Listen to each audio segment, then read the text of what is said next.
Hello, everyone. Welcome to the CMR Drive Forward podcast. I am Shipra, a senior analyst focused on mobility at CMR, and today we'll dive into one of the most exciting shifts happening right now, which is the electric revolution. So, India's electric mobility revolution is no longer about whether EVs will become mainstream. It's about whether our charging infrastructure can keep pace with it. Today, we are joined with founder of ElectriQ to discuss the future of EV charging, technology that is shaping tomorrow, recent industry collaborations, opportunities, and challenges. Welcome to the show, Anand. Thank you for joining us. Thank you, Shipra. Pleasure being on the show. So, Anand, to start with, we would like to understand what inspired you to start this company and what problem in India's EV ecosystem did you feel was not being addressed? I've been in this sector, which is the automotive sector, for now close to 29 years. Mm-hmm.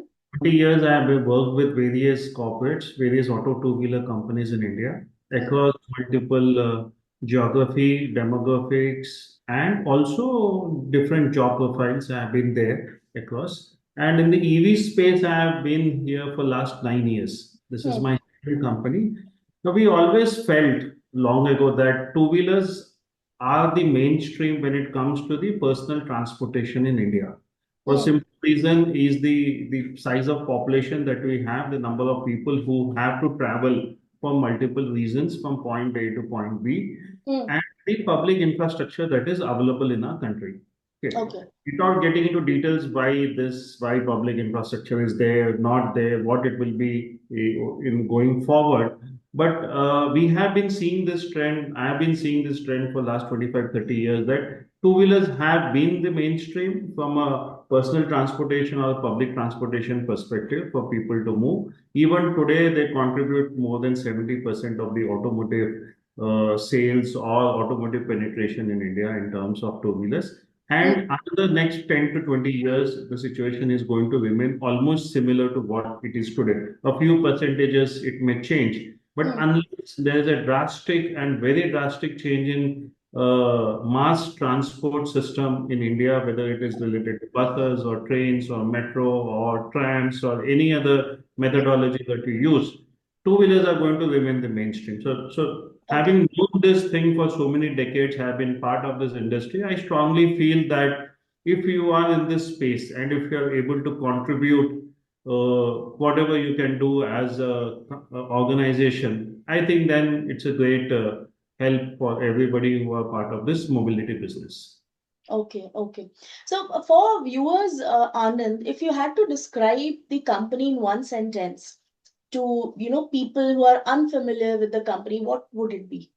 See, we are into mobility and energy business, which means we provide, and also we are into the last mile delivery, financial stability, and providing livelihood. Why I'm mixing both is one, because we are in two-wheeler leasing and rental business, we provide mobility to a lot of people across the spectrum, especially those people who want to use the vehicles to earn their livelihood. So that's why I use the word livelihood. Number two, financial stability or financial security is the second most important aspect from our customers. Our customers do not get financed or financial services or benefits that are available in the country for various reasons, like they do not have a fixed income, they do not have a proper civil score, or they are not able to get that required funding from the established institutions. So that is where we come in play. We provide vehicles at a very affordable and attractive lease or rental options, and then manage the entire ecosystem in terms of providing them quality products, a life cycle of 3.5, 4 years for the products that they use, a defined tag, a product guarantee, a service guarantee. So when we do all these things, so it becomes very important that you build a right product which can address my customer requirements, which are in the commercial use case category, which if I don't provide a good product, a good service, a good support, and a respectable relationship with my customers, then it will directly impact their livelihood. Hmm. If the market is huge and the market is growing very rapidly, I Hmm. think there is a need for companies like us or for us to scale faster so Hmm. that we will be able to help our customers more. Okay, okay, that's really great. So, Anand, India is witnessing rapid EV adoption across vehicles, right? I mean, whether it is a passenger car or a commercial fleet, buses, two-wheeler. So, how do you see charging infrastructure evolving, say, in the next 5 years? What's your take on it? See, the anything similar related to whether it is charging infrastructure, which is critical for products like buses, trucks, or four-wheelers, to certain extent three-wheelers, because in these category of products, you cannot swap a battery at a shortest duration of time. Hmm. So you need to have fast charging infrastructure. It is Right. like you're setting up fuel stations the way you have for ICE vehicles. I see. So the biggest challenge here is one, you need to create that size of network. So today, Hmm. our OMCs, oil marketing companies, have thousands of fuel stations across the country where people in urban market, when they travel 5 kilometer radius, they will find a fuel station to take care of their challenges. But Hmm. when it comes to EVs, that kind of penetration has still not happened. That Hmm. is challenge number one. Challenge number two in EVs is that how much time a user or a commuter is ready to spend at that particular station to charge their vehicles.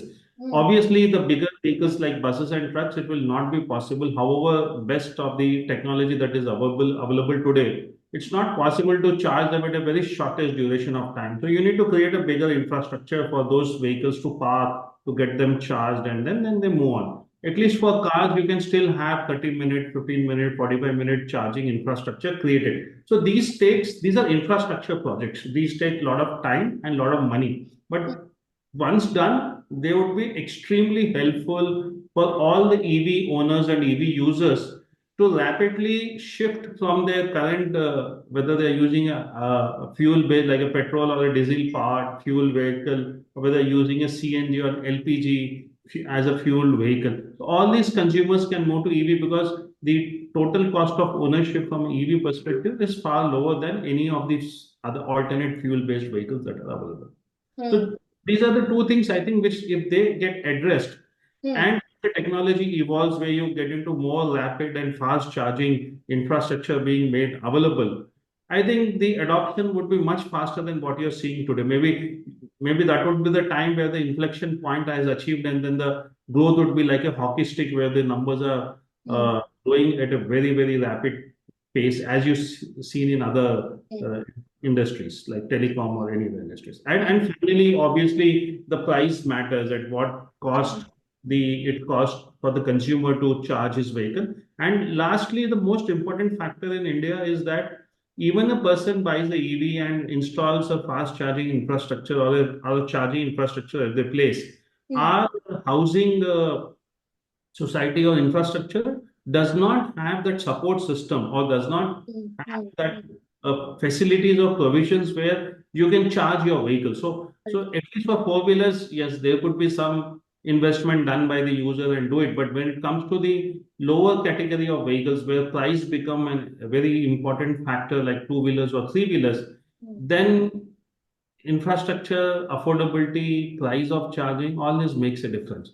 So I think in these categories, battery swapping is the solution where they swap the batteries in say in 5 or 10 minutes, and then they move on. They don't have to worry about charging their vehicles or installing or investment on charging. So different product will have a different solution. Fast charging is definitely helpful, but when it comes to vehicles such as four wheelers, buses, and trucks and other heavy vehicles. Hmm. Hmm. Hmm. So again, talking about the infrastructure, right? What do you think are the today's biggest infrastructure gaps that you feel? See, to install any fast charging infrastructure, you need Hmm. space, you need real estate, right? Hmm. And Hmm. in urban market or urban cities across the country, real estate is expensive. Right. It is not easily available at every point. It's like you're setting up an ATM. So, Right. so Hmm. you need that kind of a space. Say, for example, charging infrastructure say requires 100 square feet of space or 1500 square feet of space. And if you want to install it, say, even at 7 or 8 square kilometers radius in your particular city, I mean, you need to put at least 200 points to cover Hmm. a typical any urban or a metro city. Minimum, I'm saying it can be much Hmm. higher than that. So where Hmm. is the space available? Number one. Number two, for bigger vehicles, you also need space to park the Correct. vehicles. So Yeah. the real space that is required is huge. So one is availability of the space. Two, Hmm. the cost of the real estate. See, in urban markets, it's expensive. It's not easy for you to get. So then there's a huge investment required in terms of getting the real estate. Then third comes the actual investment in your business, which is the charging infrastructure equipment that you install at that place. Hmm. And finally, the fourth thing is the issues related to our discipline in terms of vandalism and damages that happen. Because anything that is installed in the public space or the public infrastructure, Hmm. unless it is secure, it is very difficult for the investor or the company which is putting that investment to make sure that their investment is safeguarded. So you can't keep it open. So then you Right. need to man it. Right. So unmanned, where you put your technology at play, where people come, use their mobile phones, pay through it, take out that, use the equipment, charge the vehicles, and move on. So that's Hmm. how seamlessly the infrastructure should be. But because of tendency of vandalism in many parts of the country that you often see in public spaces, so you Hmm. may have to have a manned infrastructure. So that will again increase your cost. So when you put all that cost on a per charging basis, Hmm. that amount should be reasonable for the user. So Hmm. it's all economics that you need to work out. One is availability, two is the investment that you need to make, three Hmm. is you need to take care of your space, that means manning of it, and finally translating into an affordable cost. So unless you're able to do, Right. so that's where your oil marketing companies can come handy, because they have already established real estate both within the city and outside. Hmm. Hmm. Hmm. So when those companies come and aggressively promote this kind of infrastructure, I think the gap what today exists between the companies owned fast charging infrastructure plus the OMC's network, which can be leveraged. If these two gets combined, I think the solution can be arrived a bit faster. Right. Right. Moving on to technologies, right? Anand, whether it is a fast charging or a smart charging, battery swapping, and energy management, say all are gaining traction. But which technologies do you believe will become mainstream first in India among these, or any other technology that you think will become the mainstream? See, today technology is at an evolving stage. So Hmm. when you're talking about battery chemistry, there was lithium ion, the NMS, Hmm. NMC Hmm. based, Hmm. then came lithium iron phosphate, the LFP batteries. Now you have sodium ion as the chemistry which is emerging. Hmm. See, every technology has its own advantages and disadvantages, number one. Number two, technology available at a certain stage versus the technology available at a mass production stage, both are different. And Hmm. number three, the technology being available at mass production stage and being completing one life cycle of the product. That means, say, for example, at least the technology has been used for 3 years, 4 years, 5 years. Then only you will know that whether the technology is acceptable from a consumer perspective or not. And largely, whether the technology at a mass production acceptable stage is serviceable, it has relevant service protection, warranty protections, recycling, and all those. So there are various stages when you build a technology and deploy the technology and then scale it at a level. That is one part of it. Hmm. Batteries become very important because your fast charging infrastructure or your battery swapping infrastructure directly has a dependence on your battery per se technology, because both the things you're using to charge the battery or fast charge the battery. In battery swapping also, what happens is you take out Hmm. the battery, you put it in a swapping console, and Hmm. then it has to charge it. So end of the day, both are indirectly similar. In one case, you are removing the battery and putting it in a particular console to charge it. Hmm. In the other situation, you are charging the vehicle without removing the battery independently. Hmm. So in Hmm. both Hmm. the cases, you are depending upon the battery technology or the battery quality or the battery manufacturing process and quality. These Hmm. are very important. If these points are addressed, then irrespective of whether you're using a fast charging platform or whether you're using a battery swapping platform, Hmm. doesn't the difference because both these platforms are important today, and both these platforms are today growing based on the type of vehicle that you're using. Like I said, if you're using a bus or a truck or a heavy equipment or a car where removing the battery is difficult, Hmm. that's where your fast charging come in play. But smaller vehicles like two-wheelers and three-wheelers, where it is very easy to remove the battery from the Hmm. vehicle, or Hmm. whichever models have a swappable battery option, it takes 10 minutes. So either ways, you can get a battery charged or replaced between 15 minutes to 30 minutes even today. The point is not that. The point is that when you're using this infrastructure, Hmm. the current battery technology or the battery chemistry that we are using is compatible or not becomes an issue. Apart from your investment, infrastructure, and other challenges. Right, right. So, understood. So, Anand, recently we saw that you have successfully closed the first external funding round, right? So, can you help us understand what is that and what are your plans with the with that seed funding? See, we have been a bootstrap company for first 4 years. Hmm. Hmm. Business when we started in 2021 end, so it was with our team, our investment, and we took the risk in getting into this business. We expanded the business, Hmm. we scaled across multiple cities, and in these 4 years we completed 1 or 1.5 product life cycle or a business life cycle from our perspective, right? Hmm. The money that we are raising is primarily for the scale and growth. Hmm. Today, for us, the challenge is not demand, the challenge is supply. See, today I'm sitting on a huge demand, what you Hmm. have seen the numbers in the article. In fact, the Hmm. demand is far higher than that. I Hmm. mean, we Hmm. only disclose those numbers where we have some kind of a document available today to justify that what we are writing in or sharing in the public domain is Hmm. realistic and correct. We don't want to put any Correct. numbers which are arbitrary or where we don't have a evidence for it. So Hmm. having said that, for us today, demand is never a problem. We Hmm. have sufficient or more than sufficient demand for our size of business. What we are trying to do is we are trying to build a complete ecosystem. So when I said mobility and energy company, we Hmm. have our own CKD manufacturing come assembly infrastructure.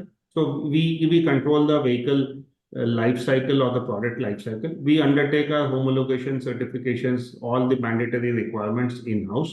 We build a product with a clear life of at least 3.5 to 4 years. That means the product should have a life of 100,000 kilometers. That is our basic benchmark. It cannot have anything less than 100,000 kilometers. That means the frame, the body, the chassis, the Hmm. motor, the controller, everything. And that is where, even in commercial space, we don't use words like warranty. We give a product guarantee. That means the user who is using a product, he doesn't have to worry about any warranty or manufacturing defect. 100% is secured by us. Same way, all the services that we provide are 100% secured. We don't charge any money unless there's an abuse or a misuse by the user. So everything comes free of cost. We take care of commercial insurance, we take care of the fleet management platform, we have our own apps from a consumer. So we build the entire ecosystem. What we build is a vehicle manufacturing ecosystem. We Hmm. build the operations ecosystem. We have operations in Hyderabad, Bangalore, Chennai, Coimbatore, where everything is taken in-house. There's nothing third party or outsourced. All the operations are in-house. We have Hmm. our own digital platform for all our operations with our customer and all our internal operations. That means all for all our employees, we have an internal platform through which everybody works. There's nothing manual system existing in our company. And going forward, we are also getting into the component level CKD assembly and CKD manufacturing in the years to come, maybe in FY28, FY29. Why we are doing that is because for us, product is very important. See, when I'm talking about livelihood, financial stability to my consumers, and if I'm not giving a good quality product, and if he has to suffer product performance and product maintenance and service issues, then Hmm. how he get his own livelihood by working, say, 8 hours to 10 hours and driving 100 kilometers per day? So that's where we feel the product is important. So we are investing on the product, we are Hmm. investing in the business on one side.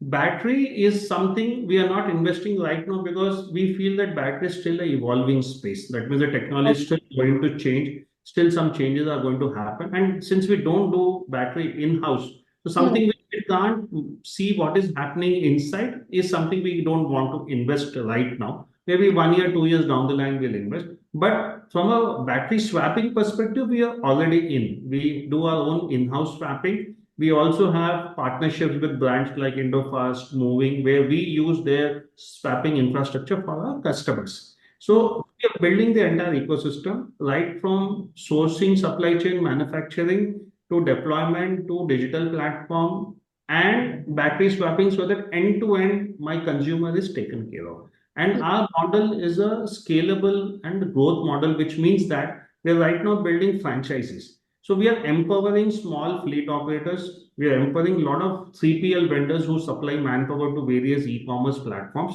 where they have a need for an electric vehicle. So we provide them attractive leasing rental options. We provide them lease to own options. That means they can lease the vehicle and after the term is over, they own the vehicle. We provide them facilities with battery swapping and we provide them leasing and rental. So indirectly we're financing also. So we are giving the product, we are financing the product, we are giving a product guarantee, we are giving them a service guarantee, and we are giving our entire digital platform that we have built free of cost along with that.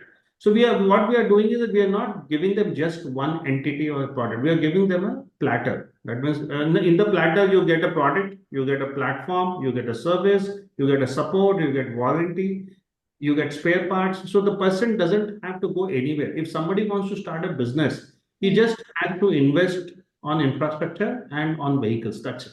Everything is ready-made provided by us. So this is Yeah. the model we have built. This is what we want to scale and multiply in multiple cities. That's why I said for us today, demand is not a problem. For us, what is a problem is supply.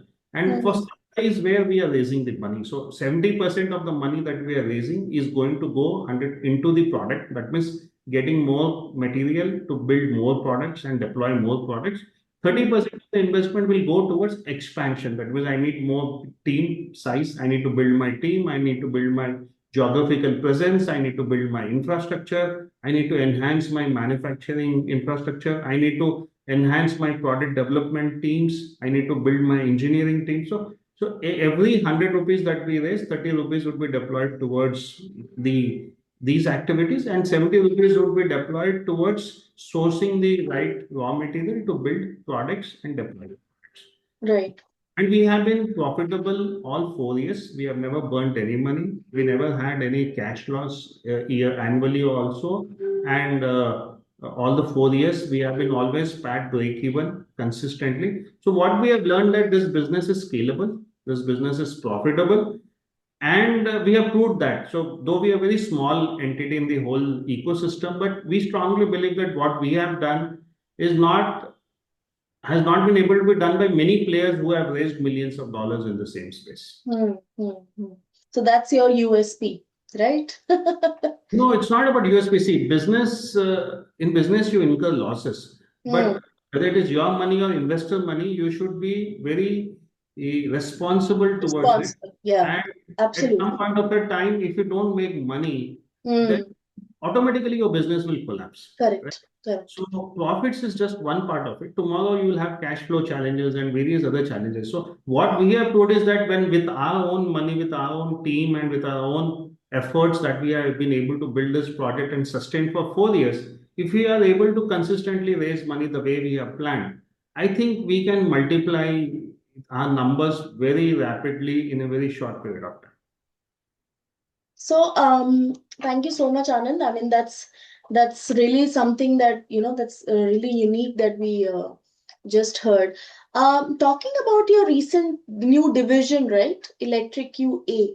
So, what does that A means? I mean, why that name, and what is the focus of that particular division that you have just? What we see, it's a roadmap. How we want to take this company forward. Huh. So Hmm. when we started, we didn't have our own manufacturing infrastructure 3 years back. Okay. We Okay. had a partner in Hyderabad who we partnered them using the infrastructure to build the vehicles. Hmm. That's how we started. We started with a low capex and more operational opex kind of a business and more customer facing and revenue generating business. Hmm. As our numbers started going up, we decided that the product should be in-house because if I depend on third party to build my product, then I will always be dependent on that in terms of life cycle, spare parts, service, and a lot of other challenges that you face.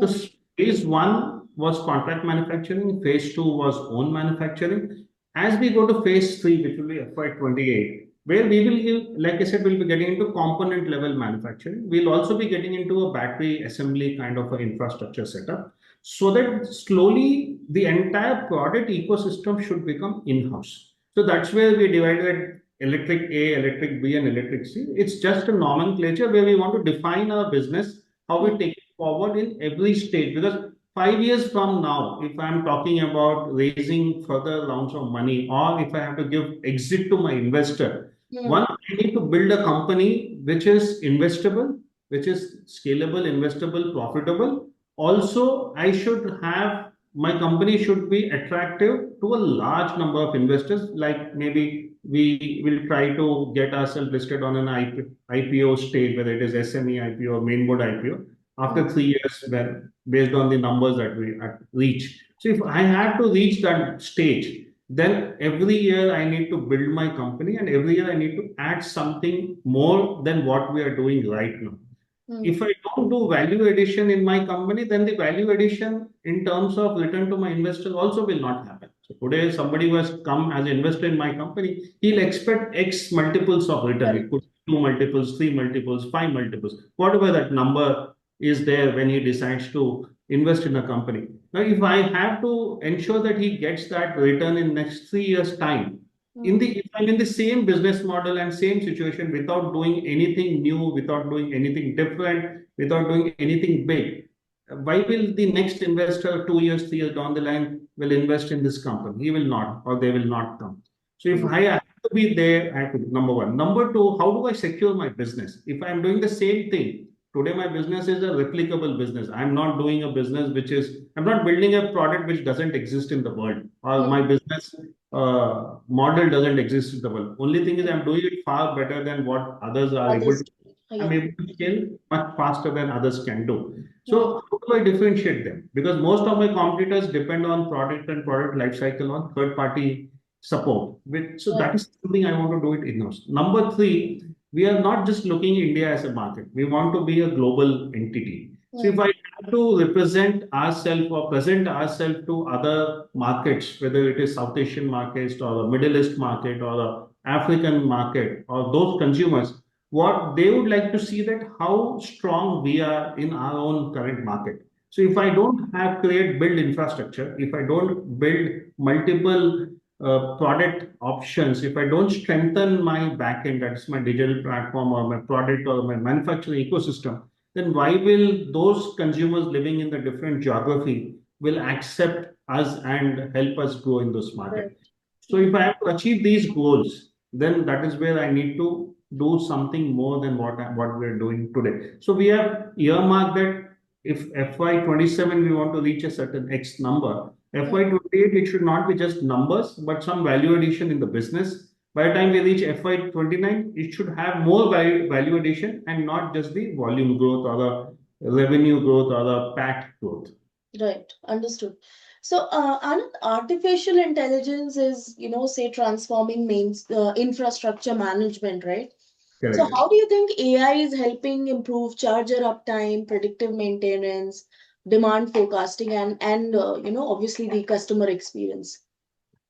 See, AI or technology is definitely useful. It is helping. It will help more and more as we go. What you need to is that how much amount of data you can feed into the system. So today, any company, whether it's small like us or big like us, we definitely need all these tools or platforms which are available. One, it can give us better uh, output in terms of understanding our businesses well. It can plug the leakages. It can tell us that what are the leakages, where are the leakages, or at least it can give us those indicators that, okay, these are the things that we need to monitor. For example, if I am deploying vehicles on a rental, there could be issues that the vehicle is not found or it's not being able to track. In spite, we have all the hardware and software inbuilt in the vehicles.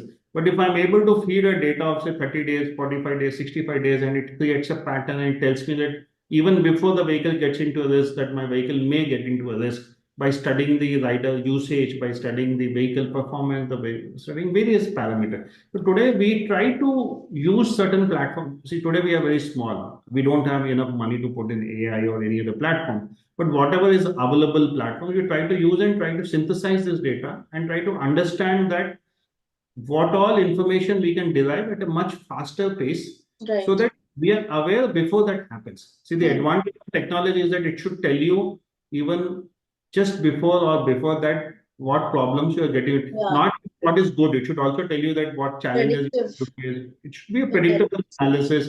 Then Right. comes your solutions, right? If I don't know my problem, then how will I know my solution? So I think it is very useful. It will help us a lot, but what it cannot change is that the manual work that we do, that will still remain there. So that cannot be compromised just bringing in the AI will only help me improve my efficiency, make me run more faster because information is available in advance to us. It will make my team more efficient because it will tell them what is missing and what are the pointers that they need to focus on, look, and all those things. So all those things can build and improve our efficiency. Hmm. And if, when we get into product development engineering, I think it will be a more value addition because it will reduce a lot of time and effort that they might be putting today by using the software or the infrastructure which was available yesterday versus what is being made available today. Hmm. One last question, Anand, to finish this up. What would be your one prediction about the India's EV market for 2030? And what is that one government policy recommendation that you would give to accelerate this India's EV ecosystem? Okay. See, in for a country like India, the you cannot depend on single energy basket. Hmm. Hmm. Today, 90% of our energy is, at least in automotive sector or Hmm. mobility sector, is crude. Crude Hmm. in the sense it is your petrol, diesel, LPG, CNG. When Hmm. these are the four fuel options that you have, and that's where 90% of our transport sector, automotive sector depends upon. Hmm. This current geopolitical situation was one such indicator. I mean, the previous European wars and others was also visible, but it was not taken that seriously because we didn't feel the pressure or the pinch on it. Hmm. This time, we've seen the direct impact. For any country, having a single dependence of energy basket is dangerous. So, from a simple common sense perspective, our auto transport or mobility sector should have multiple energy basket. Multiple means I'm clubbing LPG, CNG, petrol, diesel into one energy basket because the source is same. It comes from those countries which have good access. So the other alternative is your EV or hydrogen. Hmm. Hydrogen will take time because hydrogen first will address your mass transportation requirement, whether it is your trains or buses or a long distance travel. Then it may come to your intra-city and intercity kind of a transportation. So till such time happens, for next 5 years at least, the EV is the second alternative to the existing energy. Hmm. Hmm. Anything which is 90-0 or 90-10 should at least be balanced between say 40% to 30% to 40% of the EV and balance 50% could be the non-EV segment because you can't force every user across the country to just shift Right. mandatory. Number one. Yeah. Number two, from a policy perspective, see, no government would take such kind of a drastic step where they make sure they make it mandatory for every citizen to adopt one single thing. Very Hmm. rarely it happens, or it happens under certain situations. We Hmm. look at Delhi government policy. Yeah. It should have happened 1 year back because everybody knows what happens in Delhi NCR in after 2 months from now.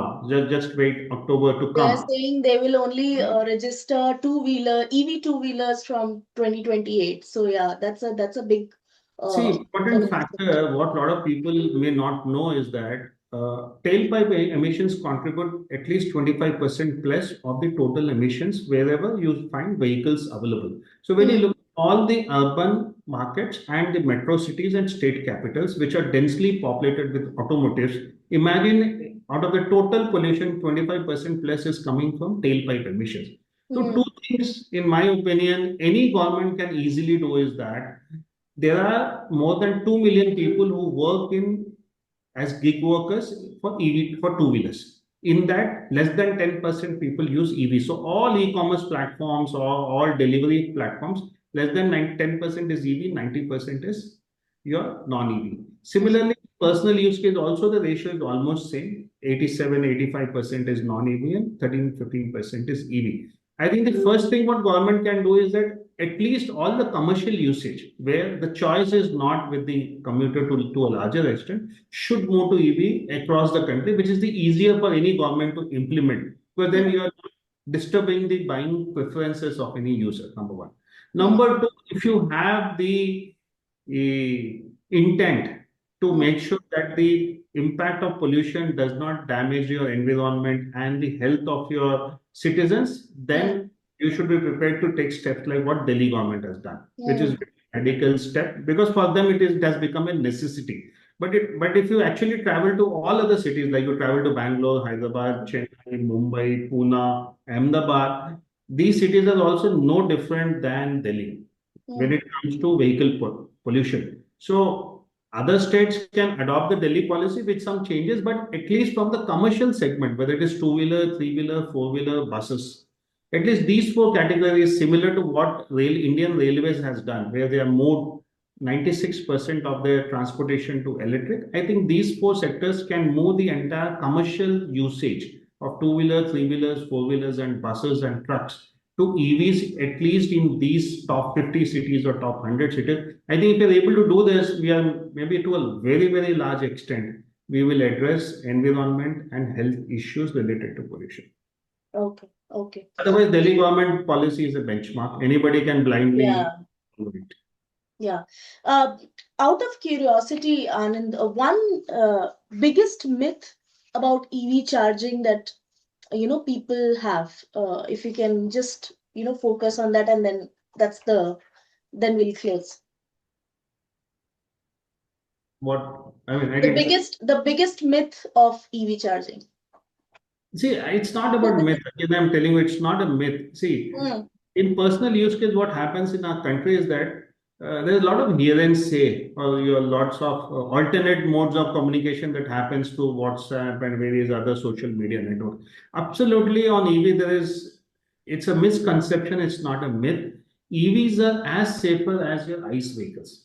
I mean, there could be some people who are making wrong who manufacturing or assembly or their involvement in the current business may not be the proper or qualitative, but majority or almost all vehicles or all batteries or all infrastructure that is being created in line with the government policies or which have been certified by government agencies, they strictly follow all the rules and regulations. So there are no issues related to safety when it comes to batteries or your charging infrastructure or your swapping infrastructure.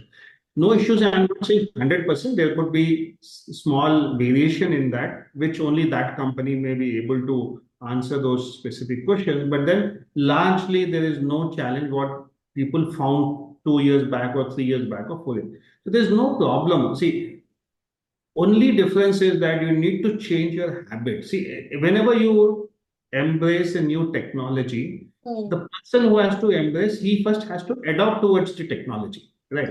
When mobile phones came to India, people were used to your physical handsets. In next 3 years to 5 years, everything changed. Right. So every technology, every sector, when it comes in, see when CNG came in, there was a lot of misconception, myths that this will not survive, accidents will happen, the tanks will burst. Why should people use? Delhi government was one of the government which implemented that they wanted to shift the mass transportation 100%. They did it successfully. Then almost all states started adopting it. So it is also similar to it. There's no difference. Only thing is we need to adapt ourselves. See, if I'll give a small example. In my company, everybody uses an EV for the official purpose. The only thing is we need to plan our travel. My employees check the battery capacity in advance. Whether tomorrow if the person has to travel 50 kilometers or 20 kilometers or 100 kilometers, they check the battery, they check the voltage, and then they start the journey. Like most of us, when you get into a two-wheeler or car, we check the fuel, right? We check fuel is there, we check the indicator, and then we decide that whether we want to refuel the vehicle or whether we want to continue as it is, right? So here also it is same. You have all the indicators in your vehicle. Just before when you get into your vehicle, be sure that whether your battery is charged or not. Go to the nearest fast charging or the charging slot. Spend some time. Everybody, if they want everything to happen in 5 minutes, it's not possible. You need to wait. Yeah. So It takes and also time. people should have that open-mindedness also to accept that, anything new, whether it is EV or any new technology. Because if you go ahead and you don't open your mind and you don't try to understand what exactly is the technology all about. If you go with a closed mindset, that I think becomes difficult, that creates anxiety and everything else. See, the problem is when it is comes to investors or consumers. I've seen both in my 29 years. Hmm. The words like herd mentality or FOMO, you need to avoid that. See, Right. everything cannot happen in 1 minute, 5 minutes, or Correct. 10 minutes. Don't compare everything in your life to 10-minute delivery or 20-minute delivery.